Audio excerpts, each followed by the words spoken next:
सामने आपको एक प्रश्न दिख रहा होगा। ये द्विघात समीकरण का एक बहुत ही फेमस क्वेश्चन है। अक्सर एग्जाम में इस तरह के प्रश्न पूछ लिए जाते हैं। जैसे कि एक द्विघात समीकरण दिया गया है 5x² minus 4x plus 2 is equal to 0। तो मूल का योग तथा गुणनफल ज्ञात करें। सबसे पहले मैं बता दूं, किसी भी द्विघात समीकरण की जो रूप होती है वो इस प्रकार से होते हैं ax² plus bx plus c is equal to 0। ये द्विघात समीकरण की एक फॉर्मेट है। द्विघात समीकरण कोई भी होगी तो ये इसी रूप में होगी, ठीक है। अब यहाँ पे हमसे पूछा गया मूल का योगफल। जो मूल होता है वो अल्फा और बीटा से हम डिनोट करते हैं। द्विघात समीकरण में मैक्सिमम 2 मूल हो सकते हैं क्योंकि इसके पावर 2 है। तो मान लिया कि पहला मूल अल्फा है, दूसरा मूल बीटा है।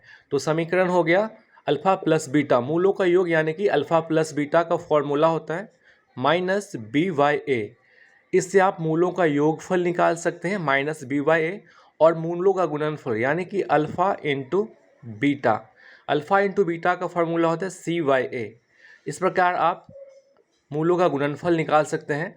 यहाँ पे B यहाँ से ले सकते हैं, ये हो गया B और यहाँ से हो गया C और ये हो गया A। इसी प्रकार इस क्वेश्चन की बात करें, इसमें हमें मूलों का योगफल पूछा है। सबसे पहले तो अल्फ़ा प्लस बीटा मूलों का योगफल बराबर माइनस BYA। अब यहाँ पे देख सकते हैं b की जो वैल्यू है, यहाँ पर ये b हो गई -4 है। तो माइनस क्वेश्चन में -4, a की वैल्यू 5 है, 5 लिख देंगे। तो माइनस माइनस प्लस हो जाएगी 4/5 हो जाएगी आपका ये मूलों का योगफल। इसी प्रकार हमें अब मूलों का गुणनफल ज्ञात करना है यानी कि अल्फ़ा इंटू बीटा। मूलों का गुणनफल के लिए हमने लिखा है CYA। इसका फॉर्मूला होता है CY। यहाँ लिखेंगे आप CYA। सी देखेंगे यहाँ पे तो इसको हम सी कहते हैं। तो सी की वैल्यू हो गई 2 और ए की वैल्यू हो गई 5।